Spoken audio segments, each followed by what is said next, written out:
जय हिंद दोस्तों, स्वागत है आज के बेहतरीन सी क्लास में। जैसा कि आप लोगों को थंबनेल देखकर पता लग ही गया होगा, आज की क्लास में हम लोग कौन से टॉपिक पर चर्चा करेंगे। आज का टॉपिक है कूलॉम के नियम क्या है। कूलॉम के नियम क्या है, इनको सिद्ध भी करेंगे। तो कूलॉम के नियम को पहले समझते हैं। कूलॉम के नियम है क्या। कूलॉम एक फ्रांसीसी वैज्ञानिक थे। कूलॉम एक फ्रांसीसी वैज्ञानिक थे। इन्होंने दो स्थिर बिंदु आवेशों के बीच लगने वाला जो बल है उनके लिए एक नियम का प्रतिपादन किया था, जिसे कूलॉम का नियम कहते हैं। तो इनसे समझते हैं। फ्रांसीसी वैज्ञानिक कूलॉम ने दो स्थिर बिंदु आवेशों के बीच लगने वाले बल के नियम का प्रतिपादन किया था, जिसे कूलॉम का नियम कहा जाता है। यहाँ पे दो स्थिर बिंदु आवेश का मतलब क्या होता है। दो स्थिर बिंदु आवेश का मतलब होता है कि जैसे ये Q1 आवेश है और Q2, दोनों आवेश एक निश्चित बिंदु हो या ऐसा बिंदु जो गतिशील नहीं हो, उसी को स्थिर बिंदु आवेश कहते हैं। ये दोनों स्थिर बिंदु आवेश पे है। ये दोनों स्थिर बिंदु आवेश है और Q1 और Q2 दो स्थिर बिंदु आवेश है। ये जो बिंदु है और A और B जो गतिशील नहीं है, इसी को स्थिर बिंदु आवेश कहते हैं। इनके बीच लगने वाला जो बल है, इसी बल के लिए एक नियम का प्रतिपादन किया था, जिसे कूलॉम का नियम कहते हैं। इनके अनुसार प्रतिकर्षण तथा आकर्षण बल। प्रतिकर्षण बल मतलब होता है कि सेम प्रकृति का हो, सेम प्रकृति के आवेश, जैसे ये पॉजिटिव आवेश है, यह भी पॉजिटिव आवेश रहता तो इनके बीच प्रतिकर्षण बल लगता है। प्रतिकर्षण मतलब बल होता है कि दो बल आपस में हटना चाहता है। आकर्षण बल मतलब होता है कि दो आवेश आपस में सटना चाहता है। जैसे ये विपरीत प्रकृति का आवेश है, एक पॉजिटिव है एक नेगेटिव है। ये दोनों आवेश अपने Q1 आवेश Q2 आवेश को अपने ओर खींचता है और Q2 आवेश Q1 आवेश को अपने ओर खींचता है। तो इन दोनों आवेशों के बीच आकर्षण बल लगता है, विपरीत प्रकृति का है तो। और प्रतिकर्षण बल मतलब होता है कि अगर सेम प्रकृति का हो, पॉजिटिव अपोजिटिव या निगेटिव नेगेटिव, इनके बीच प्रतिकर्षण बल। इनके लिए कूलॉम ने दो स्टेटमेंट दिया, जैसा कि आप लोग यहाँ पे देखिए। दोनों आवेशों के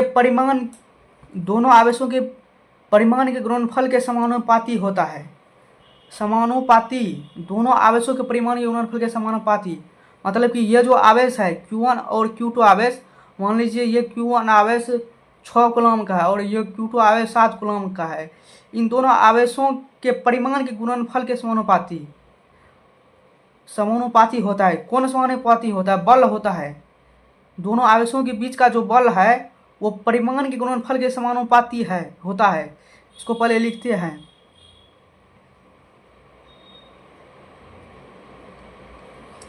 दूसरा स्टेटमेंट दिया, दोनों आवेशों के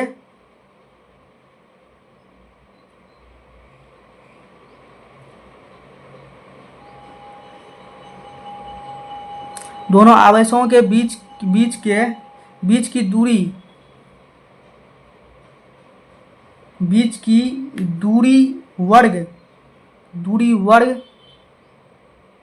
के व्युत्क्रमानुपाती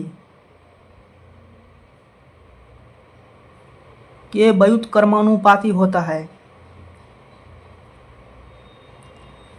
मतलब कि दोनों आवेशों के बीच की दूरी के वर्ग के व्युत्क्रमानुपाती होता है। कौन होता है व्युत्क्रमानुपाती? ये बल है, इन दोनों आवेशों के बीच लगने वाला जो बल है, इन दोनों आवेशों के बीच जो लगने वाला बल है, दोनों आवेशों के बीच की दूरी के व्युत्क्रमानुपाती होता है। तो इनके समीकरण लिखिए। समीकरण फर्स्ट हुआ। अब दूसरा समीकरण लिखते हैं। F समानुपाती बीच की दूरी, यह जो दूरी R है, बीच की दूरी के वर्ग के व्युत्क्रमानुपाती होता है। व्युत्क्रम मतलब उल्टा होता है। तो इनके ये दूसरा समीकरण हो गया।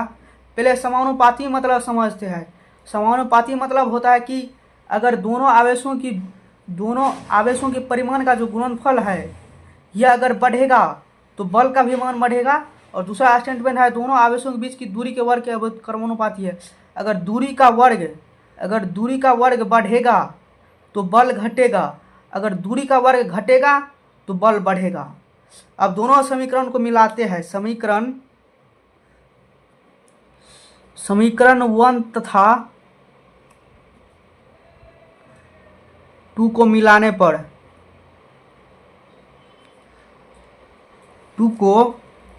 पर अब मिलाते हैं। F बराबर, ये जो पहला समीकरण है ये दूसरा समीकरण है, इन दोनों को मिलाते हैं। F बराबर Q1 था Q2 R स्क्वायर। अब इन दोनों को मिला दिया है, इनको फाइनली सॉल्व करते हैं। F बराबर Q1 तथा Q2 बटे R स्क्वायर सॉल्व करते हैं तो F बराबर होगा के नियतांक Q1 तथा Q2 बटे R स्क्वायर। इनका फाइनली आंसर होगा 1/4 एप्सिलॉन नॉट Q1 तथा Q2 बटे R स्क्वायर। ये इनका फाइनली समीकरण है। फिर से समझते हैं दोनों स्टेटमेंट को। दोनों आवेशों के बीच के परिमाण के गुणनफल के समानुपाती, मतलब कि कौन समानुपाती होता है? बल। तो बल समानुपाती Q1 और Q2 परिमाण के। दूसरा स्टेटमेंट है दोनों आवेशों के बीच की दूरी के व्युत्क्रमानुपाती। कौन व्युत्क्रमानुपाती होते हैं? बल होता है। तो F व्युत्क्रमानुपाती 1/r स्क्वायर। इन दोनों को जोड़ने पर F बराबर हुआ Q1 और Q1 into Q2 into 1/r square. Solve करने पर F समानुपाती Q1 इंटू Q2 बटे R स्क्वायर। सॉल्व किए पूरी तो F बराबर के नियतांक है Q1 और Q2 बटा R स्क्वायर। ये जो के है, के एक नियतांक होता है, के का मान फिक्स होता है। के बराबर 1/ε